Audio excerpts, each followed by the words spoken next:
نحمده ونصلي على رسوله الكريم اما بعد فاعوذ بالله من الشيطان الرجيم بسم الله الرحمن الرحيم رب اشرح لي صدري ويسر لي امري واحلل عقدة من لساني يفقهوا قولي. ہم نے پڑھا کہ مخلوق کے ساتھ حیا کا مطلب یہ ہوتا ہے کہ انسان ان کاموں سے رک جائے جو اخلاق اور مروت کے خلاف ہے، یعنی بے مروت نہ ہو، بد اخلاق نہ ہو، اور اس سے بچنے میں حیا ہی کام آتی ہے. حیا ہی ایک ایسی قوت ہے جو انسان کو بد اخلاق ہونے سے روکتی ہے اور بے مروتی سے بھی. مثلاً اگر آپ علم کی مجلس میں بیٹھے ہوئے ہیں اور آپ میں سے کوئی اپنے پاؤں پھیلا دیتا ہے، پاؤں پھیلا کے ایسے بیٹھ جاتا ہے جیسے وہ کسی پارک میں بیٹھا ہوا ہے، تو اس کے بارے میں آپ کیا کہیں گے؟ پارک میں پاؤں پھیلا کے بیٹھنا بد اخلاق نہیں. پارک میں ایسے بیٹھ سکتے ہیں آپ ریلیکس ہو کے، کیئرلیسلی انجوائے کرتے ہوئے. لیکن علم کی مجلس میں جہاں اللہ اور اس کے رسول صلی اللہ علیہ وسلم کا ذکر ہو رہا ہو، وہاں بیٹھنے کا طریقہ کچھ اور ہے، وہاں کا ادب کچھ اور ہے، مروت کچھ اور ہے. تو ایک ہی ایکشن ایک جگہ درست نہیں ہوگا اور دوسری جگہ وہ مباح ہے، درست ہے. اور یہ کیا ہے؟ کس کے خلاف ہے؟ مروت کے خلاف ہے، ادب کے خلاف ہے. ایسا کرنے سے کیا چیز روکے گی انسان کو؟ حیا روکے گا. پھر اسی طرح مختلف چیزوں کے لیے ہمیں مینر سکھائے گئے، مثلاً چھینکنے کے آداب، جمائی لینے کے آداب ہیں یا نہیں؟ اگر ہم مجلس میں بیٹھے ہیں اور ہمیں جمائیاں آ رہی ہیں تو کیا کرنا چاہیے؟ لیتے جانا چاہیے اور ساتھ آوازیں بھی نکالنا شروع کر دیں گے، یا روکنا چاہیے؟ روکنا چاہیے، کیونکہ مجلس میں جمائیاں لینا کس کے خلاف ہے؟ مجلس کے آداب کے خلاف ہے، مروت کے خلاف ہے، اخلاق کے منافی ہے. اسی طرح اگر چھینک آ رہی ہو تو کیا ادب سکھایا گیا؟ منہ کھول کے نہ چھینکا جائے اور لوگوں کی طرف منہ کر کے نہ کیا جائے، بلکہ ایک طرف منہ کر لیا جائے، آگے کپڑا رکھ لیا جائے یا کوئی ٹشو وغیرہ رکھ لیا جائے. رسول اللہ صلی اللہ علیہ وسلم کو جب چھینک آتی تو آپ اپنے منہ پر اپنا ہاتھ یا کوئی کپڑا رکھ لیتے اور اپنی آواز کو کم کرتے، اپنی آواز کو بھی کم کرتے تھے. پھر اسی طرح کھانے میں بامروت اور باادب انداز کیا ہے؟ منہ کھول کے کھانا یا منہ بند کر کے؟ اور کھانے کی آواز نہیں آنی چاہیے، سامنے سے کھائیں، اتنا ہی لیں جتنا کھانا ہو. عمرو بن ابی سلمہ کہتے ہیں کہ میں لڑکا تھا اور رسول اللہ صلی اللہ علیہ وسلم کی پرورش میں تھا، اور کھاتے وقت میرا ہاتھ برتن میں چاروں طرف گھومتا، کبھی ادھر سے لینا کبھی ادھر سے. اس لیے آپ نے مجھ سے فرمایا، بیٹے بسم اللہ پڑھ لیا کرو، دائیں ہاتھ سے کھایا کرو اور برتن میں وہاں سے کھایا کرو جو جگہ تمہارے نزدیک ہو. کہتے کہ چنانچہ اس کے بعد میں اسی ہدایت پر عمل کرتا رہا. تو اس میں ادب بھی ہے، اخلاق بھی ہے، مروت بھی ہے، حیا بھی ہے. پھر اسی طرح ڈکار لینا. ایک شخص نے نبی صلی اللہ علیہ وسلم کے سامنے ڈکار لی تو آپ نے فرمایا، اپنی ڈکار کو ہم سے دور رکھو، کیونکہ دنیا میں زیادہ پیٹ بھر کر کھانے والے قیامت کے دن سب سے زیادہ بھوکے رہیں گے. پھر اسی طرح اگر مجلس میں کھانسی آ رہی ہے اور بار بار آ رہی ہے تو کیا کرنا چاہیے؟ اٹھ جانا چاہیے، پانی پی لینا چاہیے یا باہر جا کر تھوڑا فریش ایئر میں گھوم کر پھر آ جانا چاہیے. اسی طرح آپ کو کھجلی ہو رہی ہے مثلا، یا آپ تھک رہے ہیں تو کیا کرنا چاہیے؟ یا تو کنٹرول کرنا چاہیے یا پھر اس جگہ سے ہٹ جانا چاہیے، اور آتے وقت نہا دھو کر آنا چاہیے تاکہ ایسی کوئی چیز بودر ہی نہ کرے. جیسے نماز کے آداب ہیں، اسی طرح علم حاصل کرنے کے آداب ہیں، اسی طرح میل ملاقات کے آداب ہیں. تو ایسی تمام چیزوں سے پرہیز کرنا چاہیے کہ جو بد اخلاقی میں شمار ہو اور دوسروں کے لیے باعث تکلیف بھی ہو. اسی طرح بڑے کے آنے پر اگر لیٹے ہوئے ہوں تو اٹھ جانا، اپنے کپڑے سمیٹ لینا. اگر جسم کا کوئی حصہ ننگا ہو رہا تو اس کو فوراً ڈھانک لینا. یہ سب کس میں آتا ہے؟ حیا میں آتا ہے، اخلاق میں آتا ہے. نبی صلی اللہ علیہ وسلم ایک بار حضرت فاطمہ کی طرف تشریف لے گئے تو وہ اپنے بستر پر تھی تو فوراً اٹھنے لگی، اور حضرت علی بھی تھے. تو آپ نے فرمایا کہ یوں ہی لیٹے رہو. اس کے بعد آپ ہم دونوں کے درمیان بیٹھ گئے. یعنی اپنی طرف سے ایک ریگارڈ شو کرنا چاہیے، لیکن اگر دوسرا شخص یہ کہے کہ کوئی بات نہیں تو اس میں حرج نہیں ہے. اسی طرح اونچی آواز سے کہکے لگانا، ہنسنا، بعض اوقات دوسرے کو ساتھ ملا لینا، ایک مجلس میں بیٹھ کر اشاروں میں ایک دوسرے کو دیکھ کے ہنسنا، یہ کیسے؟ یہ بھی آداب کے خلاف اور حیا کے بھی خلاف ہے. حضرت عائشہ کہتی ہے کہ میں نے نبی صلی اللہ علیہ وسلم کو کبھی اس طرح ہنستے نہیں دیکھا تھا کہ آپ کے حلق کا کبا نظر آئے. وہ منہ کھول کے اور ٹھٹھے لگانا اور ہا ہا ہا کرنا اور آواز سے بہت اونچے ہنسنا، یہ نبی صلی اللہ علیہ وسلم کا طریقہ نہیں تھا، کیونکہ آپ سب سے زیادہ باحیا تھے. آپ تبسم فرمایا کرتے تھے. پھر اسی طرح مثلا اگر آپ کسی مجلس میں ہنگامہ برپا کیے ہوئے ہیں اور اتنے میں کوئی بڑا آ جاتا ہے، مثلا استاد ہے، والدین ہے، یا کوئی خاندان کا بزرگ ہے، یا ویسے کوئی respectable member of the society آ جاتے، تو کیا کرنا چاہیے؟ اپنی اس بحث مباحثے کو، لڑائی جھگڑے کو، اس فتنے فساد کو ختم کر کے دوسرے کا ادب اور رسپیکٹ یہ لازم ہے. یہ بھی وہی کرے گا جس کے اندر حیا ہوگا. یہ حیا کی مینیفیسٹیشن ہے نا، کہ کہاں کہاں حیا کام آتا ہے. اور اگر آپ کو کسی کا حیا نہیں، شرم نہیں اور پرواہ نہیں، آپ ایک ڈھیٹ انسان ہیں، تو پھر اذا لم تستحی فاصنع ما شئت، پھر جو جی چاہے کرو.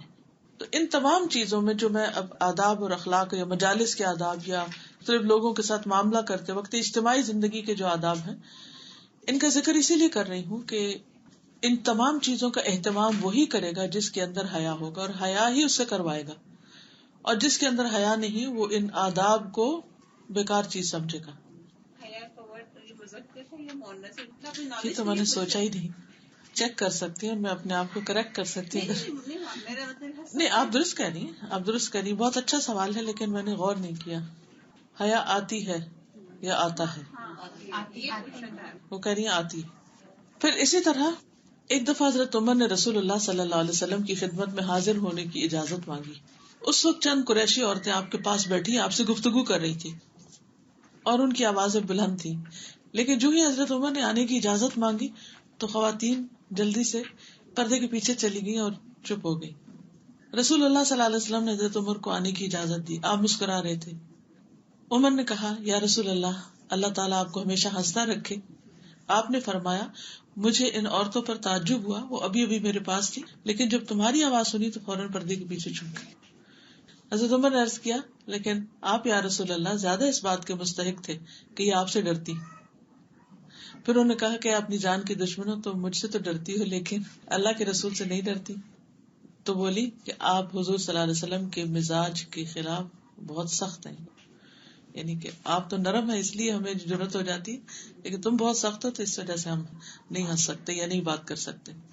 تو رسول اللہ صلی اللہ علیہ وسلم نے فرمایا اس ذات کی قسم جس کے ہاتھ میں میری جان ہے، اگر شیطان بھی کہیں راستے میں تم سے مل جائے تو جھٹ وہ راستہ چھوڑ کر دوسرا راستہ اختیار کر لیتا ہے. پھر حیا میں یہ بات بھی آتی ہے کہ اپنے سے بڑے کا ادب، احترام اور بہت گھور کے نہ دیکھنا. عمرو بن العاص کہتے ہیں میں تمام لوگوں سے زیادہ رسول اللہ صلی اللہ علیہ وسلم سے حیا کرتا تھا، اس لیے میں نے انہیں کبھی آنکھیں بھر کے نہیں دیکھا اور نہ ہی کبھی اپنی خواہش میں ان سے کوئی تکرار کی، آپ صلی اللہ علیہ وسلم سے حیا کی وجہ سے. یعنی مجھے آپ سے حیا آتی تھی تو میں نے کبھی آپ سے بحث مباحثہ نہیں کیا تھا، کبھی آرگیومنٹ نہیں کی تھی، کبھی اس قسم کی تکرار نہیں کی تھی. پھر اسی طرح کسی سے سوال نہ کرنا، یہ بھی حیا میں آتا ہے.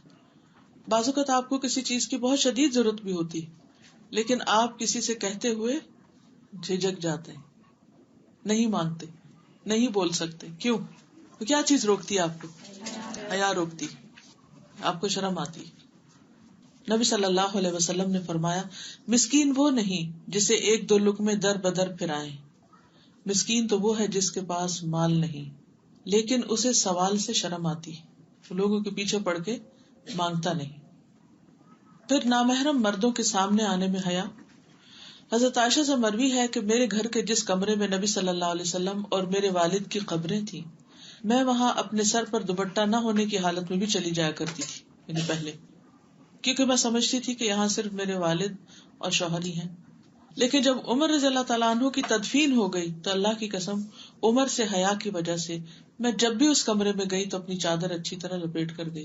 حالانکہ حضرت عمر تو زمین میں دفن تھے، لیکن صرف اس بات کا احساس کہ وہ بھی یہاں موجود ہیں، اس چیز نے ان کے اندر ایک حیا پیدا کر دی. اور یعنی وہ ایک نامعلوم سا پردہ ہوتا ہے نا، کہ جو جھجک ہوتی ہے، ایک آڑ ہوتی ہے، ایک چیز ہے جو انسان کو بے باک ہونے سے روکتی ہے.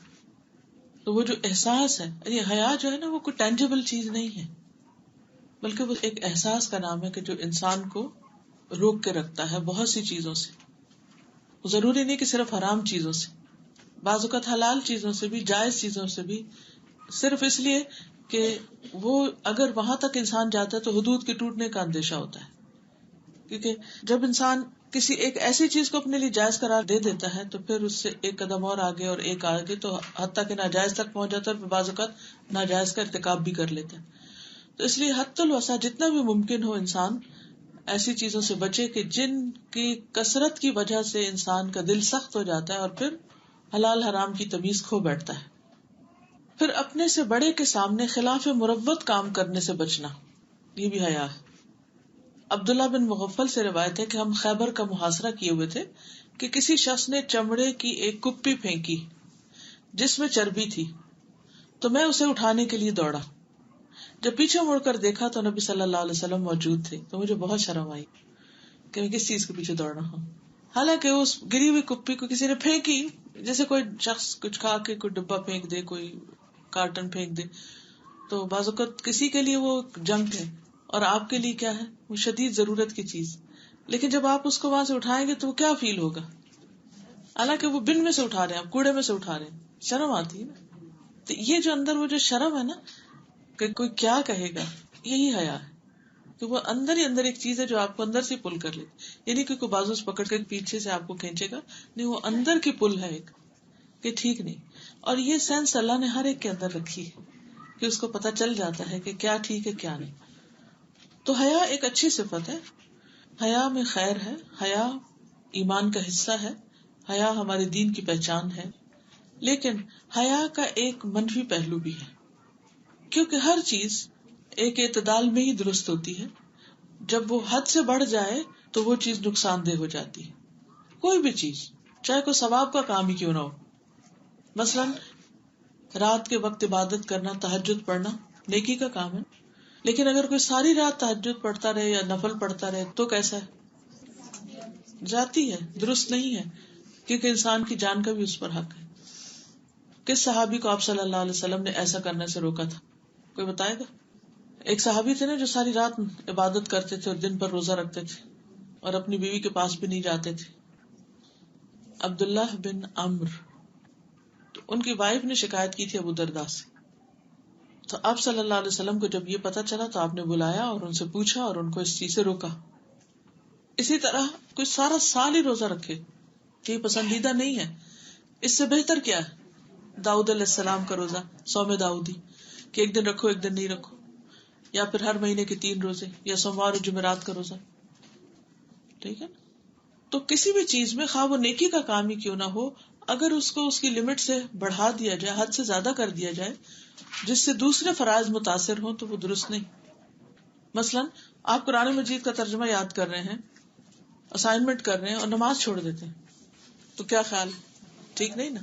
تو حیا ایک اچھی عادت ہے، مگر اس وقت نہیں جب یہ کسی واجب کام سے روکے یا کسی حرام کام میں ڈالے، اس وقت یہ درست نہیں. جیسے کسی کو اس بات سے حیا آئے کہ وہ کسی برے کام سے رکے، تو یہ حیا نہیں ہوگی. اسی طرح اگر کوئی کسی کو اس کی ڈیوٹی سے، ذمہ داری سے روک دے، مثلاً امر بالمعروف اور نہی عن المنکر، اگر کوئی شخص کوئی غلط کام کر رہا ہے تو آپ کا کیا فرض بنتا ہے؟ کیا کریں؟ منع کریں، اس کو منع کریں. لیکن آپ کیوں نہیں منع کر پاتے؟ کیونکہ آپ کو حیا آتی ہے اس سے. اب یہاں حیا کیسی ہے؟ یہاں حیا درست نہیں ہے. نماز کا وقت ہے، آپ کسی کی شادی اٹینڈ کرنے کے لیے گئے ہوئے، آپ کے دل میں بار بار خیال آ رہا ہے کہ میں نماز پڑھوں، لیکن آپ نہیں پڑھ پا رہے. کیوں؟ آپ کو شرم آ رہی. کس سے؟ لوگوں سے. اب یہ حیا کیسی ہے تو یہ بھی حیا ہی نا، لیکن یہ حیا درست نہیں. کوئی اور بتائیے، اور کب آپ کو حیا آتی؟ نماز پڑھتے وقت آتی ہے، امر بالمعروف نہی عن المنکر کے وقت آتی ہے. اگر کسی نے آپ کو کسی ڈرنک پارٹی میں انوائٹ کیا ہے تو آپ کو نہ کرتے وقت شرم آئے کہ میں نہ نہیں کر سکتی، یا کسی نے آفر ہی کر دیا. کسی کو بھی ایسی چیز کا نہ یا ہاں کرنی ہو نا، تو نہ آپ غصے میں آئیں، نہ آپ ایکسائٹیڈ ہوں، نہ آپ منہ پہ بل لائیں، کچھ نہیں. آپ بہت آرام سے کہیں یہ میں نہیں کرتی، بس یہ ٹھیک نہیں ہے، بس سمپل سی بات ہے. کیا ہوگا؟ بس جذبات میں نہیں آنا.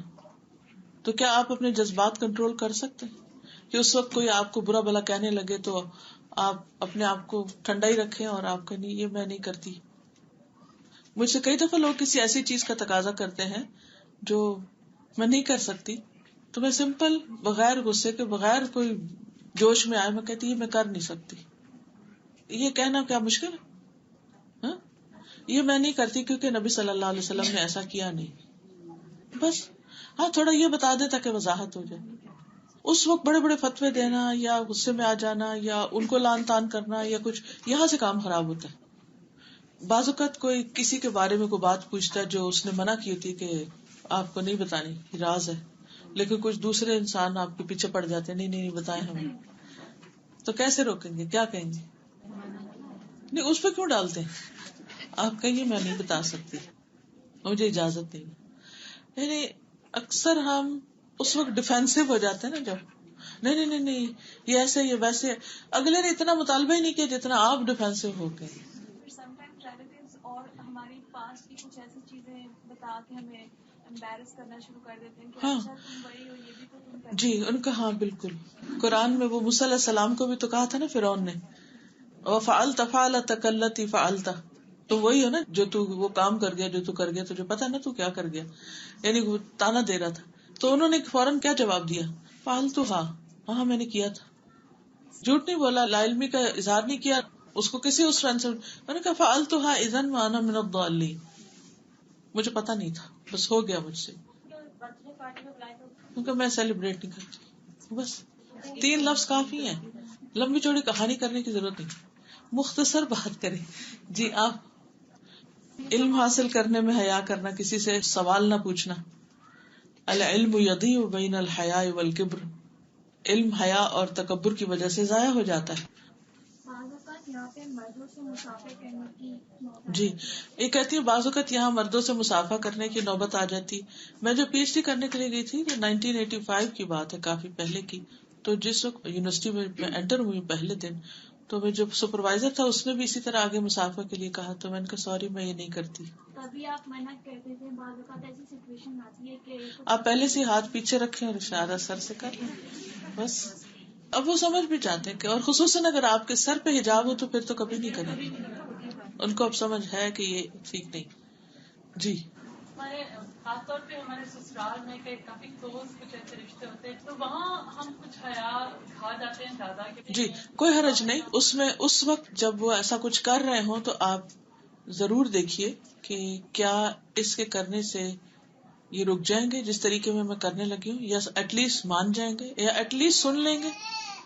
اگر آپ سمجھے کہ یہ سنیں گے بھی نہیں، یہ مانیں گے بھی نہیں، اور یہ بہت بری طرح ریئیکٹ کریں گے اور اس سے بہت بڑی خرابی آنے کا ڈر ہے، خاموش رہیے، چپ رہیے، صرف سنتے رہیے. اور پھر بعد میں کسی وقت الگ سے بات کر لیجیے، یا کوئی کتاب دے دیجیے کہیں لکھا ہوا ہو. آپ کہیں وہ اس دن بات ہو رہی تھی نا مجلس میں، تو اس پر میں نے یہ مزید پڑھا ہے تو آپ بھی پڑھ لیجیے. یا کوئی کیسٹ ہے، لیکچر ہے، وہ سننے کو دے دیجیے کہ وہ فلاں دن ایسا ہو رہا تھا. ضروری نہیں ہوتا کہ دیر اینڈ دین اسی وقت ایک فساد کھڑا کر کے اور لڑائی جھگڑا کر کے ہم سمجھے کہ ہم نے بہت بڑی نیکی کی. کبھی رک جانا. اب جیسے آپ روڈ پہ گاڑی چلا رہے ہوتے ہیں تو آپ کو کبھی بریک لگانی پڑتی ہے، حالانکہ آپ کو بہت جلدی جانا ہوتا ہے. کیوں لگاتے ہیں اس وقت بریک؟ کیونکہ راستہ نہیں ہے ابھی. اگر آپ اس وقت چلاتے جائیں گے گاڑی تو ٹکر ماریں گے تو کیا ہوگا؟ آپ کی گاڑی کو بھی نقصان ہوگا، دوسری کو بھی ہوگا. تو بعض اوقات ہم جب لوگوں کے ساتھ ہوتے ہیں تو ہم ان سے کنٹراڈکٹ نہیں کر سکتے، آرگیو نہیں کر سکتے، اس وقت ان کے ساتھ بحث نہیں کر سکتے، ان کو نہیں روک سکتے، کیونکہ ٹکراؤ کا اندیشہ ہے. اور جب ٹکراؤ ہو جاتا ہے ایسا تو پھر ہمیشہ کے لیے ٹرسٹ ختم ہو جاتا ہے. تو ایسی صورت میں انسان کو صبر کر لینا چاہیے، لیکن چھوڑنا نہیں چاہیے، نوٹ کر لینا چاہیے اور بعد میں کسی اور موقع پر ان کو بتا دینا چاہیے آسان طریقے سے. دیکھیے جب خیر خواہی کے ساتھ آپ بتائیں گے نا دوسرے کو تو اس کو برا بھی نہیں لگے گا، اور اگر اس نے نہیں ماننا ہوگا تو اس کی مرضی ہوگی، کیونکہ وہ بھی اب ٹھنڈے دل سے پڑھے گا یا سوچے گا یا غور و فکر کرے گا تو اس کو بھی کچھ ڈیسیژن لینے میں آسانی ہوگی، بنسبت اس کے کہ اس ہارٹ آرگیومنٹ میں آپ اپنے جو سارے دلائل ہیں وہ جلا کے رکھ دیں.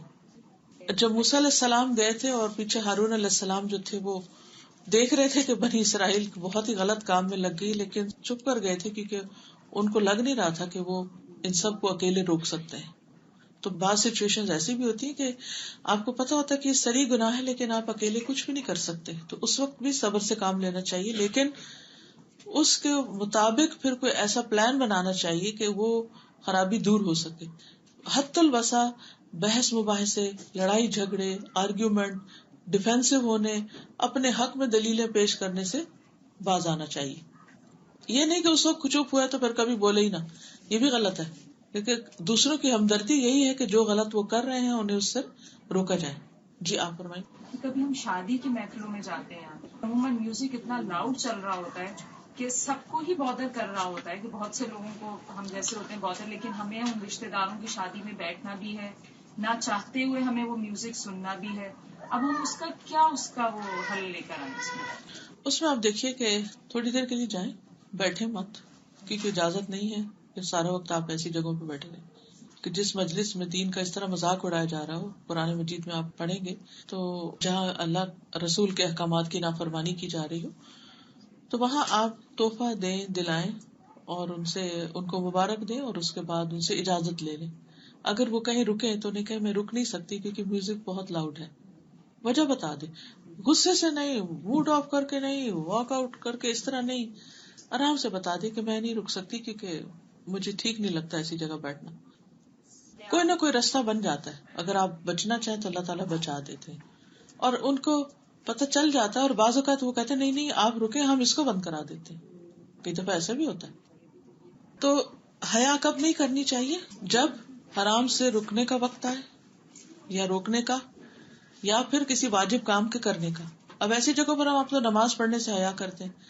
بعض لوگ حجاب نہیں کرتے, کیوں؟ حیا کی وجہ سے.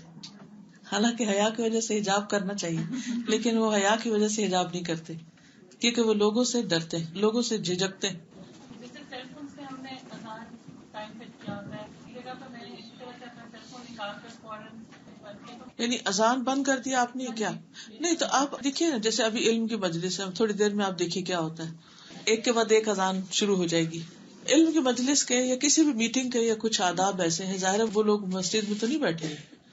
اگر کوئی سنجیدہ مجلس ہے جہاں پر جو مسجد کے باہر ہے تو آپ اپنے سیل فون کو اس پہ کر لیجئے, سائلنٹ پہ کر لیجئے.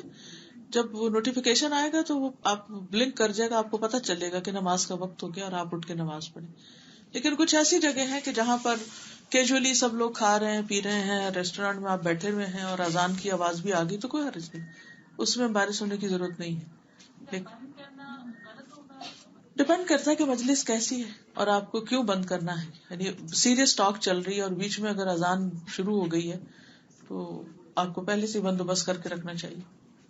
لیکن اگر کوئی اور ریزن نہیں ہے, صرف اس لیے کہ ہاں یہ کیا کہیں گے کہ یہ لوگ اذان سن رہے ہیں, تو یہ نہیں دیکھنے کی ضرورت. آپ ریسٹورینٹ میں بیٹھے ہیں, اذان کے ٹائم پہ وہ 1-2 دفعہ اللہ اکبر کہہ دیتا ہے تو ٹھیک ہے. ایک اور چیز, جب لوگ اپنی باتوں میں مشغول ہوں اور اپنی کہانیاں کیے جا رہے ہوں اور چیزوں میں ہلے گلے میں, اور اس وقت آپ اذان لگا کے بیٹھ جائیں تو یہ پھر اذان کی بے ادبی ہو جائے گی, کیونکہ آپ ان کو روک نہیں سکتے اس چیز سے. ٹھیک ہے نا, تو ان کو فتنے میں نہیں ڈالنا چاہیے. دیکھیے, ایک ہے میٹنگ ہم خود کر رہے ہیں, مسلمان ہیں, سب آپس میں بیٹھے ہوئے ہیں, اور بات ہے اذان کی آواز نیچرل طریقے سے مسجد سے آ رہی ہے, دیٹس فائن. لیکن اگر 3-4 لوگوں نے سیل فون پہ اذان لگائی ہوئی, ایک کا بول رہا ہے, دوسرے کا بول رہا ہے, تیسرے کا بول رہا ہے, تو یہ تو مسنون طریقہ نہیں ہے نا. ٹھیک ہے نا. پھر آپ دیکھیے کہ اگر ہمارا حیا ہمیں حجاب کرنے سے روکے تو یہ حیا قابل مذمت ہے. پھر اسی طرح علم کی مجلسوں سے حیا کرنا, کہ کسی ایسی جگہ نہیں جانا کہ جہاں پر لوگ پڑھ لکھ رہے ہوں, دین کی بات ہو یا کچھ, اس سے جھجکنا کہ آئی لک سو آکورڈ, میرا ڈریس ایسا ہے, یا میں ایم ناٹ پریپیئرڈ, تو مجھے ان لوگوں میں جاتے ہوئے ڈر لگتا ہے, شرم آتی. یہ درست نہیں, یہ معیوب ہے. ابو واقد اللیثی سے روایت ہے کہ ایک دن رسول اللہ صلی اللہ علیہ وسلم مسجد میں تشریف فرما تھے اور لوگ آپ کے پاس بیٹھے ہوئے تھے. 3 شخص آئے, ان میں سے 2 رسول اللہ صلی اللہ علیہ وسلم کے سامنے آ گئے اور ایک واپس چلا گیا. ابو واقد کہتے ہیں کہ وہ دونوں کچھ دیر رسول اللہ صلی اللہ علیہ وسلم کے پاس کھڑے رہے, پھر ان میں سے ایک نے حلقے میں گنجائش دیکھی اور وہ وہاں بیٹھ گیا, اور دوسرا سب سے پیچھے جہاں مجلس ختم ہو رہی تھی, اور تیسرا واپس چلا گیا. جب رسول اللہ صلی اللہ علیہ وسلم نے واز سے فراغت پائی تو صحابہ سے مخاطب ہو کے فرمایا, کیا میں تمہیں ان 3 آدمیوں کی حالت نہ بتاؤں کہ ان میں سے ایک نے اللہ کی طرف رجوع کیا، یعنی اس نے خالی جگہ ڈھونڈ کے وہاں آ کے اپنی جگہ بنائی اور اللہ نے اس کو جگہ دی. دوسرا شرما گیا، اللہ نے بھی اس سے حیا کی، یعنی وہ پیچھے ہی بیٹھ گیا. تیسرے نے منہ پھیرا، بعد چلا گیا، تو اللہ نے بھی اس سے منہ پھیر لیا. پھر اسی طرح دین سیکھنے میں حیا مانے نہیں ہونی چاہیے. ایون بعض مسائل ایسے ہوتے ہیں کہ جو بہت ہی شرم و حیا والے ہوتے ہیں. مثلا ہسبینڈ وائف کے ریلیشن شپ میں سے کوئی چیز ہے، یا پاکی ناپاکی کے کچھ مسائل ایسے ہوتے ہیں کہ جن کے بارے میں عام طور پر مجالس میں گفتگو نہیں کی جاتی، لیکن علم کی مجلس میں ایسی گفتگو قابل مذمت نہیں. ام سلمہ سے روایت ہے کہ ام سلیم رسول اللہ صلی اللہ علیہ وسلم کی خدمت میں حاضر ہوئی اور عرض کیا، یا رسول اللہ، اللہ تعالیٰ حق بات بیان کرنے سے نہیں شرماتا، اسی لیے میں پوچھتی ہوں کہ کیا احتلام سے عورت پر بھی غسل فرض ہے؟ آپ نے فرمایا ہاں، جب عورت پانی دیکھ لے. تو یہ سن کر ام سلمہ نے شرم کی وجہ سے اپنا چہرہ چھپا لیا. کہا، یا رسول اللہ، کیا عورت کو بھی احتلام ہوتا ہے؟ آپ نے فرمایا ہاں، تیرے ہاتھ خاک آلود ہوں، پھر کیوں اس کا بچہ اس کی صورت کے مشابہ ہوتا ہے؟ یعنی یہ اس کے احتلام کا ثبوت ہے. اب یہ ایک ایسا سوال تھا جو بہت ہی شرم والا تھا، لیکن پوچھنا بھی ضروری تھا، کیونکہ اگر کسی عورت کے ساتھ ایسا کوئی مسئلہ ہے اور وہ غسل ہی نہیں کرتی تو پھر اس کا نماز روزہ ہی نہیں ہے. تو اپنے دین کو کہاں تک کمپرومائز کیا جا سکتا. پھر بعض اوقات یہ بھی ہوتا ہے کہ سوال کرنا اکیلے میں ممکن نہیں ہوتا. اگر کسی عورت سے اکیلے میں پوچھنا تو بھی، اب یہ تو نہیں ہو سکتا تھا کہ وہ حضور صلی اللہ علیہ وسلم کو ایک طرف اکیلے میں لے جا کے پھر اسے یہ سوال کرتی. ایسا سوال مجلس میں ہی کیا جا سکتا تھا. تو اس میں آپ نے فرمایا کہ انصار کی عورتیں کتنی اچھی ہیں کہ جنہیں حیا دین سیکھنے میں مانے نہیں ہوتا. پھر یہ کہ حیا نہ ہونے کے کچھ نقصانات بھی ہیں. آپ میں سے کوئی بتائے گا کیا نقصان؟ حیا نہ ہونے کے نقصانات. ایمان پر سب سے زیادہ اثر پڑتا ہے. ایمان ناقص ہو جاتا ہے، ایمان کمزور ہو جاتا ہے. اور جب ایمان کمزور ہو جاتا ہے تو پھر کیا ہوتا ہے؟ پھر سارے اعمال ڈھیلے پڑ جاتے ہیں، ڈی سینسٹائز ہو جاتا ہے انسان، اور پھر جو جی چاہے کرے. اور پھر جب جی چاہے کرتا ہے تو پھر اس کی عزت پر بھی حرف آتا ہے. آپ کا انداز، آپ کا سٹائل، آپ کا اخلاق جو ہے وہ آپ کی پہچان ہوتا ہے.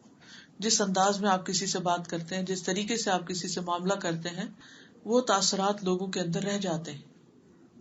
اب آپ کہیں کہ مجھے کسی کا ڈر نہیں، مجھے کسی سے حیا نہیں، مجھے کسی کی شرم نہیں، میں تو جو جی چاہے کروں گی، تو اس کا کیا نقصان ہوگا؟ ایسے میں لوگ دیکھیں گے نہیں کہ کیا ہو گیا، اس کا دماغ چل گیا. تو آپ اپنے عزت، وقار اور شہرت کو نقصان دے رہے ہیں بے حیائی برت کر. ساتھ حیا کے معاملے میں بھی ہمارے کچھ دوہرے معیار ہوتے ہیں. یہ اکثر میں نے دیکھا ہے کہ وہ بچیاں اور ان کے گھر والے ویسے ہی حجاب کر رہے ہوتے ہیں، لیکن جب شادی کا موقع آتا ہے تو وہ جو ایک کانسیپٹ ہے دلہن کا، ویسے بنا کے سب کے سامنے وہ بٹھا دیتے ہیں. اور اسی طرح سے فوٹوگرافی ہوتی ہے. تو صاف سمجھ آ رہی ہے، صرف ہم خواہشات ہماری ہم کو اندھا کر دیتی ہیں. ہم خواہشات کے نیچے اتنا دب جاتے ہیں کہ ہمیں یاد نہیں رہتا کہ کیا جائز اور کیا ناجائز ہے. ماں اور بیٹی کا ریلیشن ہے، اس میں کس حد تک حیا ہونی چاہیے؟ دیکھا یہ جائے گا کہ ان باتوں کی ضرورت کیا ہے. ٹھیک ہے نا؟ جیسے ماں اپنے بچے کو، بیٹی کیا بیٹے کو بھی بعض اوقات ایسی باتیں سمجھانی پڑتی ہے کہ کوئی اور سمجھانے والا نہیں ہے، اس کو پاکی ناپاکی کے مسائل. تو اب جسے میں نے اپنے بیٹے کو بلوغ المرام پڑھائی ہے. بلوغ المرام فقہ کی کتاب ہے اور اس میں ہر طرح کے مسائل موجود ہیں، لیکن میں نے خود پڑھائی اپنے بیٹے کو. اب کیوں پڑھائی؟ اگر نہیں پڑھاؤں گی تو اس کو کیسے پتا چلے گا کیا حلال ہے، کیا حرام ہے، کیا جائز ہے، کیا ناجائز ہے، کیا درست ہے، کیا نہیں. لیکن وہ جو باتیں اس کتاب کے اندر تھی، جو بھی احکام اور جو بھی مسائل، ان باتوں کو اس علمی سیشن میں تو کروں گی، لیکن اس کے باہر گھر میں بیٹھے مجلس میں ہنسی مذاق میں نیور. تو ہمیشہ دیکھیے کہ زمان کیا ہے، مکان کیا ہے، کوانٹٹی کتنی ہے، اس کی کوالٹی کیا ہے. کسی بھی حکم کو ان 3-4 معیارات پر پرکھیے کہ کون سی بات آپ کہاں کر رہے ہیں، کیوں کر رہے ہیں، کیسے کر رہے ہیں، کتنی کر رہے ہیں. ٹھیک ہے. تو اب اگر بچوں کے لیے کوئی اور استاد موجود ہے تو بہت سی باتیں وہ اسکول سے، استاد سے، وہاں سے سیکھ لیتے ہیں، لیکن کچھ چیزیں آپ ہی کو بتانی پڑتی ہیں. اب یہ جو سیکس ایجوکیشن ہے آپ کے بچوں کے لیے، اب اس میں بھی آپ دیکھیے کہ کس عمر میں کتنی بات ان کو بتانی چاہیے، کیوں بتانی چاہیے اور کب بتانی چاہیے. یہ ساری چیزیں حیا سے متعلق ہیں. تو اب اگر ایک بچی بالغ ہو چکی ہے، پیریڈز آ چکے ہیں اس کو، تو آپ اس کو سارا کچھ اگر سمجھائیں گی کیا کرنا ہے کیا نہیں کرنا, اس میں کیا جائز ہے کیا ناجائز ہے, تو یہ عین حیا کے مطابق ہے. اور اگر ویسے ہی بیٹھ کے آپ دوستوں میں ہنسی مذاق کر رہے ہیں اور اس قسم کے جوکس کر رہے ہیں اور باتیں کر رہے ہیں اور بچے بھی بیچ میں بیٹھے ہوئے, تو یہ بے حیائی ہے. ٹھیک ہے. اچھا, تو حیا جو ہے یہ ایمان کا حصہ ہے, بلکہ سراسر خیر ہے. اور اگر ایک اٹھے تو دوسرا اٹھ جاتا ہے, یعنی اگر حیا نہ ہو تو ایمان نہیں رہتا. تو پھر کیا آ جاتا ہے؟ پھر منافقت آ جاتی. نبی صلی اللہ علیہ وسلم نے فرمایا, حیا اور زبان کو قابو میں رکھنا ایمان کی 2 شاخیں ہیں, جبکہ فحش گوئی اور لا حاصل باتیں کرنا نفاق کی 2 شاخیں. غیر ضروری بیس لیس قسم کی باتیں کرنا, یعنی فضول باتیں کرنا بھی بعض اوقات حیا کے منافی. مثلاً آپ کو اسپیچ دے رہے ہیں یا خطبہ جیسے ہوتا ہے, یا پھر اسی طرح کچھ پڑھا رہے ہیں, تو بے وجہ بات کو بڑھا دینا جس سے کسی کو کوئی فائدہ نہ ہو, بے مقصد لا حاصل. اسی طرح اگر آپ کسی کی تعریف کر رہے ہیں تو ایگزیجریشن شروع کر دیں, تو یہ چیزیں بھی پھر اس میں آ جاتی ہیں, نفاق میں آ جاتی, کیونکہ بعض اوقات وہ چیز آپ کے دل میں ہوتی نہیں, صرف زبان وہ سب کچھ کہہ رہی ہوتی ہے. میں سوچ رہی تھی کہ آج کل سوشل میڈیا پہ فیس بک ٹیکسٹنگ کے بعض اوقات نامحرم کے خط کے حساب سے کامنٹس دینے میں, اسمائلیز ڈالنے میں, ان چیزوں میں بھی بعض اوقات ہم بے حجاب ہو جاتے ہیں. بالکل صحیح ہے. سوشل میڈیا کی وجہ سے تو ہم نے بہت سارے حجاب اتار دیے, کس کو کیا کہنا ہے. اب ایک وقت تھا کہ کوئی لڑکی کسی مرد کو اپنا فرینڈ نہیں کہہ سکتی تھی. اب آپ دیکھیے کہ فیس بک پر لسٹ آف فرینڈز میں کون نہیں ہوتا. اب یہ حیا کے تو منافی ہے, اور ہر ایک کو ایڈ کیے جا رہے ہیں, اور پھر ہر ایک کو نوٹیفیکیشن جا رہا ہے فلاں فلاں کا فرینڈ ہے. پھر اسی طرح بعض اوقات دین سکھانے کے نام پر آپ نامحرم مردوں سے چیٹ شروع کر دیتے, کیا ضرورت ہے اس کی. تو ان تمام چیزوں میں ایک لائن ڈرا کرنے کی ضرورت ہے, مقصد اور اس کو دیکھنے کی ضرورت ہے کہ آپ کا مقام کیا ہے, آپ کی عمر کیا ہے, آپ کہاں بیٹھے, کوئی بھی کام کیوں کر رہے ہیں. یہ ساری چیزیں ایمان کا حصہ ہیں. اور کثرت کلام جو ہے یہ بھی ناپسندیدہ ہے. رسول اللہ صلی اللہ علیہ وسلم نے فرمایا, فحش گوئی اور حیا کا کم ہونا بد اخلاقی کا حصہ ہے, اور بد اخلاقی آگ میں لے جانے والی. جیسے خوش اخلاقی اور حسن اخلاق جنت میں لے جانے والی چیزیں ہیں, اسی طرح بد اخلاقی جہنم میں لے جانے والی چیز ہے. رسول اللہ صلی اللہ علیہ وسلم نے یہ بھی فرمایا کہ جس چیز میں بے حیائی پائی جاتی ہو وہ اسے عیبدار کر دیتی ہے. اب مختلف طریقوں سے حیا کا اظہار کیسے ہوگا؟ مثلاً مختلف اعضاء کے ساتھ. آنکھ کا حیا کیا ہے؟ غض بصر. گڈ. مردوں کو بھی حکم ہے اور عورتوں کو بھی حکم. نبی صلی اللہ علیہ وسلم نے فرمایا, مجھے 6 چیزوں کی ضمانت دو, میں تمہیں جنت کی ضمانت دیتا ہوں. بات کرو تو سچ بولو, کیونکہ جھوٹ بھی بے حیائی ہے نا. آپ ڈھیٹ ہو کر, بے حیا ہو کر آپ غلط بیانی کر رہے ہیں. وعدہ کرو تو پورا کرو.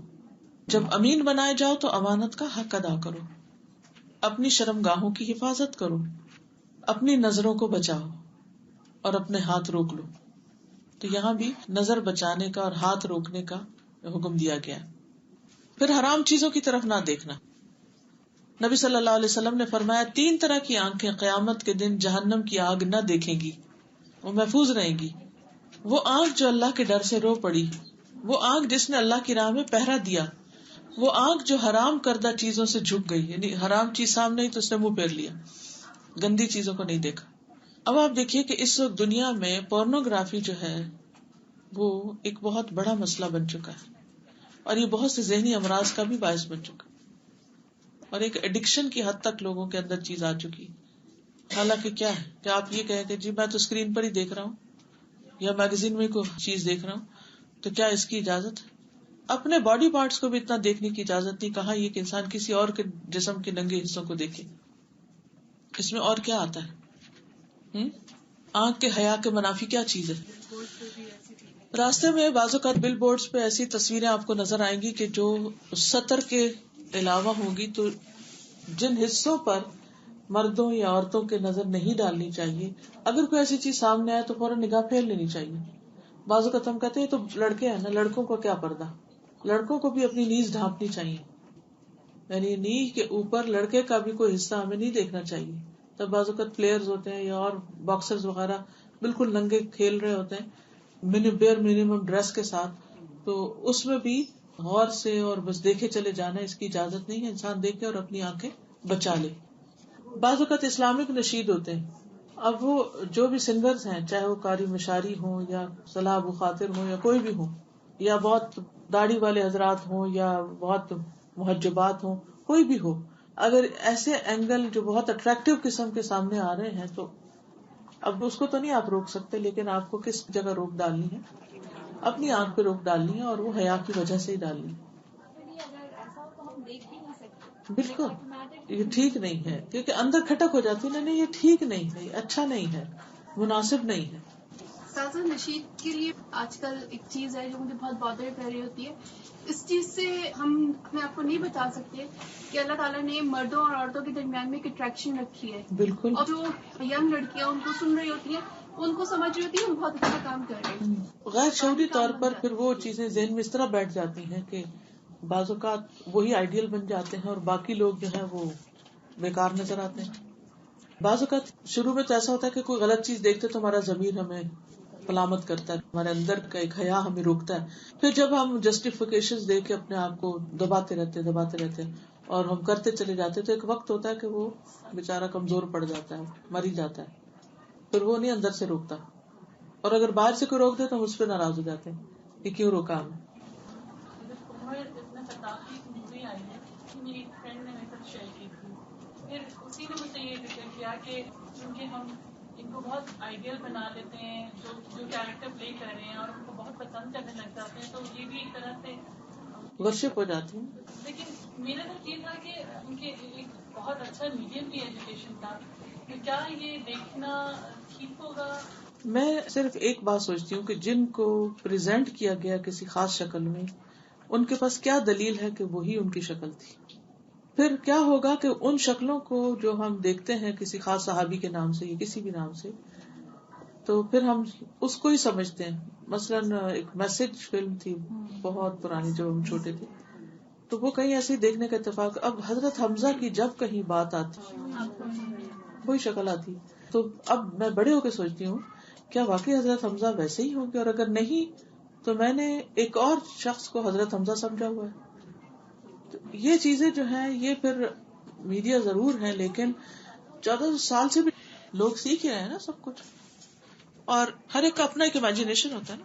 جب آپ اپنے امیجنیشن کو ایک شکل دے کے دوسروں کے اوپر مسلط کر دیتے تو دوسروں کی کریٹیوٹی ماری جاتی, دوسروں کے ذہن کے ساتھ زیادتی. پھر کانوں کا حیا کیا ہے؟ فحش باتیں نہ سننا, ان میں دلچسپی نہ رکھنا. مومن لان تان کرنے والا فحش گو اور بےہودہ گو نہیں ہوتا, بےہودہ باتیں نہیں کرتا. اور اگر کوئی کر رہا ہو, اذا خاطبهم الجاہلون قالوا سلاما, ان کا اس میں دل نہیں لگتا. کچھ لوگ ہوتے ہیں نا, ان کو گاسپس بہت اچھے لگتے ہیں, وہ کریت کے دوسروں کی باتیں پوچھتے ہیں, غیبت سنتے ہیں, کرواتے ہیں دوسرے سے.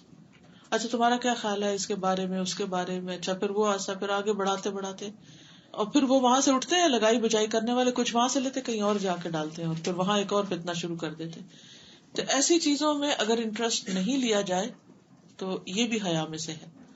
پھر بےہودہ قسم کی شاعری, کہتے نا کہ ایک مشہور قول ہے کہ للشاعر یجوز ما لا یجوز لغیرہ, اور یہ بھی خود ہی بنایا گیا.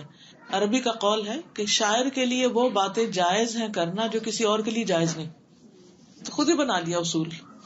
اب کیا ہوتا ہے کہ شاعر محبوبہ کا نام لے کر جو اٹھ پٹانگ باتیں کرتا ہے تو سب کہتے ہیں یہ تو پوئٹری ہے, حالانکہ باتیں تو بعض اوقات اس کے جسم کے قابل شرم حصوں کی ڈسکرپشن بیان کر رہا ہوتا ہے, which is wrong, which is against حیا. لیکن ہم یہ سوچ کے کہ یہ تو شاعر ہے نا, شاعر تو سب کچھ کرتے ہیں, جیسے ہمارے یہاں عام طور پر یہ کہا جاتا ہے لڑکے تو سب کچھ کرتے ہیں, ان کو لائسنس دے دیتے ہیں ہم ہر حرام کام کرنے کا, تو یہ درست نہیں. پھر اسی طرح ازدواجی زندگی کے جو واقعات ہیں, خاص اندر کی باتیں شوہر بیوی کی, ان کا مجلس میں ذکر نہیں کرنا چاہیے. یعنی خاص باتوں سے مراد بالکل پرائیویٹ لمحات کی جو گفتگو ہے یا انداز ہے یا کچھ بھی, اس کو پبلکلی شیئر کرنا لوگوں کے ساتھ, فرینڈس کے ساتھ, ادھر ادھر, اور دوسروں سے باتیں کوریت کے پوچھنا. بعض لوگوں کی عادت یہ ہوتی ہے کہ جیسے کسی کی نئی شادی ہوتی ہے تو پھر اس سے پوچھتے ہیں اس کے, اچھا تمہاری پہلی رات کیسی گزری, پھر کیا ہوا, اس قسم کی گفتگو کرتے ہیں. یہ حیا کے منافی ہے, اس کی کوئی ضرورت نہیں ہے. یہ ٹو مچ کسی کی پرائیویٹ لائف کے اندر گھسنا ہے اور اسے منع کیا گیا ہے. جب ہم اسٹور وغیرہ پہ کھڑتے ہیں پیمنٹ دینے کے لیے تو وہاں پہ جو میگزین کے ریکس رکھے ہوتے ہیں they have all the information of the marriage, pregnancy, یہ ساری چیزیں کھلی ہوتی ہیں, ایک بچے ساتھ ہوتے ہیں. لیکن اگر آپ ان کے اندر ایک حیا کا احساس پیدا کر دیں گے تو ان کے انٹرسٹ نہیں رہے گا. پھر اصل میں شیطان نے سب سے پہلے یہی تو کیا تھا کہ انسان سے لباس اتروایا اور پھر اس قسم کے تذکرے. تو وہ کیا چاہتا ہے کہ انسان اس راستے سے بہک جائے. یہ انسان کا بہت ویک پوائنٹ ہے. تو اللہ سبحانہ وتعالیٰ نے ہمارے اندر حیا رکھ کے روک لگا دی کہ ان چیزوں کی طرف بھی نہیں جانا. لا تقربوا الفواحش لا تقربوا الزنا. پھر اٹھنے بیٹھنے چلنے پھرنے میں بھی ایک باحیا انداز اختیار کرنا. اس میں کیا کیا چیزیں آتی ہیں؟ اٹھنے بیٹھنے میں چلنے میں حیا. جیسے قرآن مجید میں اس خاتون کا ذکر ہے نا, فجاءت احداهما تمشي على استحياء. وہ جو دو بہنیں جن کے جانوروں کو پانی پلایا تھا حضرت موسیٰ نے, ان میں سے ایک آئی شرم و حیا کے ساتھ چلتی ہوئی. تو اس کا مطلب ہے کہ چال میں بھی حیا ہوتی. کیسے؟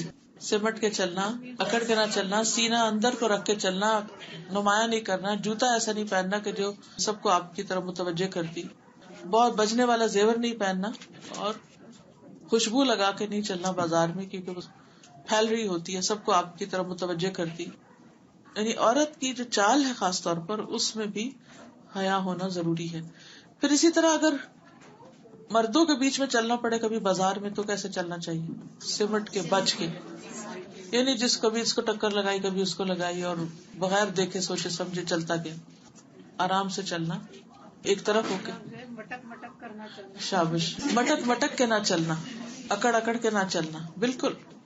استاذ ہم لوگ مدینہ میں جو لائبریری ہے وہاں پہ بیٹھ کے ڈسکس کر رہے تھے تو انہوں نے کہا کہ ہیج پہننا جو ہے وہ اس لیے ہے, انہوں نے کہا کہ جائز نہیں ہے کہ اس کو پہننے سے عورت کی چال بدل جاتی ہے اور ایک اٹریکشن آ جاتی ہے جو لوگوں کو اس کی طرف متوجہ کرتی ہے. جی. جس طرح آپ کسی کے گھر میں جاتے ہیں کہ اس کی آنکھ ٹوٹ جائے, اسی طرح آپ کسی گاڑی میں جاتے ہیں ان کی نظر نہیں جائے. جی ہاں, یہ بس اسٹاپ پر کسی کی گاڑیوں میں جھانک جھانک کے دیکھنا, جان بوجھ کے یا گھور گھور کے دیکھنا, یہ بھی ٹھیک نہیں. پھر اسی طرح جو مخلوط مجلسیں ہوتی ہیں, جیسے آپ ڈاکٹر کا کلینک ہے یا کہیں بھی جا کے آپ کو بیٹھنا پڑا تو آپ ذرا دیکھ کے بیٹھے کہ کس کے ساتھ بیٹھ رہے ہیں. یہ نہیں کہ دو مردوں کے بیچ میں سیٹ خالی تو اس میں گھس کے بیٹھ گئے, یہ نہیں ہونا چاہیے. آپ ریکویسٹ کر سکتے ہیں کہ مجھے ایک طرف کو جگہ مل جائے. یا حیا کا انداز شو کریں تو وہ خود ہی ایک طرف ہو جاتے ہیں. جی ہاں بالکل, کہتی ہے حیا کا انداز شو کرے تو وہ خود ہی ایک طرف ہو جاتے ہیں. یعنی آپ اپنے طرز عمل سے حیا کی دعوت بھی دے رہے ہیں دوسرے کو. پھر اسی طرح بلا ضرورت مردوں کے جسم کے ساتھ کہیں بھی ٹچ کرنا. حضور صلی اللہ علیہ وسلم نے عورتوں سے ہاتھ پہ ہاتھ رکھ کے بیعت نہیں کی. آپ نے کبھی کسی عورت کا ہاتھ نہیں چھوا, کسی عورت کو کبھی مارا نہیں آپ نے. پھر لباس سے متعلق حیا کیا ہوتی؟ ایسا لباس نہیں پہنے کہ جس سے جسم کے اعضاء نمایاں ہوں یا ننگے ہوں, ٹرانسپیرنٹ. عورت کا سطر کیا انکلوڈیڈ گھٹنوں سے لے کے ناف تک. چپکا ہوا ڈریس پہننا درست نہیں. اگر سردی کی وجہ سے پہنا کوئی ایسا ڈریس تو اوپر لانگ ڈریس پہنے یا کچھ بھی, تاکہ آپ کی ٹانگوں کے شیپ اور جسم کے حصے الگ الگ نظر نہ آئے. آپ نے اپنی عورتوں کے سطر کے بارے میں بتایا, کہاں تک بتایا عورتوں کا سطر؟ سطر عورت سے, عورت کا سطر عورت سے, اور پھر عورت کا سطر مرد سے, دونوں مختلف ہیں. ایک یعنی کہ عورت کے سامنے ران نظر نہیں آنی چاہیے, یہ نیچے والا حصہ نظر نہیں آنا چاہیے. جیسے کئی لوگ ساڑی پہنتے ہیں نا تو ان کا وہ بالکل بیک ساری نظر آ رہی ہوتی ہے تو وہ بھی منع ہے. یا بعض اوقات شرٹ اوپر اٹھ رہی ہوتی ہے اور یہ حصہ نظر آ رہا ہوتا ہے. تو دودھ پلاتے ہوئے بچے کو اگر تھوڑا بہت سینہ نظر آ جائے اس میں بھی احتیاط برتنی چاہیے, لیکن وہ حرام میں نہیں آتا. عورت کے سامنے کھول سکتی ہے, لیکن اس کا یہ مطلب نہیں کہ سی تھرو کپڑے پہن کے وہ گھر میں گھومتی پھرتی رہے, اس سے بچنا چاہیے. اس میں نارمل ڈریس میں آ سکتے ہیں ایز لانگ ایز کہ آپ کا سینہ بہت کھلا ہوا نہیں یا ٹائٹ ڈریس نہیں کہ جس سے آپ کے جسم کے حصے الگ الگ نظر آ رہے ہوں. ایسا لباس نہیں ہونا چاہیے. بال بالکل پھیلے ہوئے نہیں ہونے چاہیے. ہاں اگر دوپٹہ لیا ہوا سر سے اتر گیا ہے کوئی حرج نہیں, لیکن یہ نہیں کہ پورے بال پھیلائے ہوئے اور پھر دوپٹہ بھی نہیں لیا ہوا اور سینے پہ بھی کچھ نہیں اور آپ گھوم پھر رہے ہیں گھر میں, یہ درست نہیں.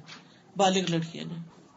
ابو سعید خدری سے روایت ہے کہ نبی صلی اللہ علیہ وسلم کسی کنواری عورت سے بھی زیادہ جو اپنے پردے میں ہو باحیا تھے. جب آپ کو کوئی چیز ناگوار محسوس ہوتی تو آپ کے چہرے سے پہچان لیتے تھے. تو یہ تھی چند باتیں حیا کے بارے میں, کیونکہ نبی صلی اللہ علیہ وسلم نے کیا فرمایا کہ اگر تم میں حیا نہ رہے تو پھر جو جی چاہے کرو. چلیے میں آپ کو اس حدیث کی عربی سنا دیتی ہوں. الحياء من الإيمان. عن أبي مسعود عقبة بن عمرو الأنصاري البدري رضي الله عنه قال رسول الله صلى الله عليه وسلم إن مما أدرك الناس من كلام النبوة الأولى إذا لم تستح فاصنع ما شئت. سبحانك اللهم وبحمدك أشهد أن لا إله إلا أنت أستغفرك وأتوب إليك. السلام علیکم ورحمۃ اللہ وبرکاتہ.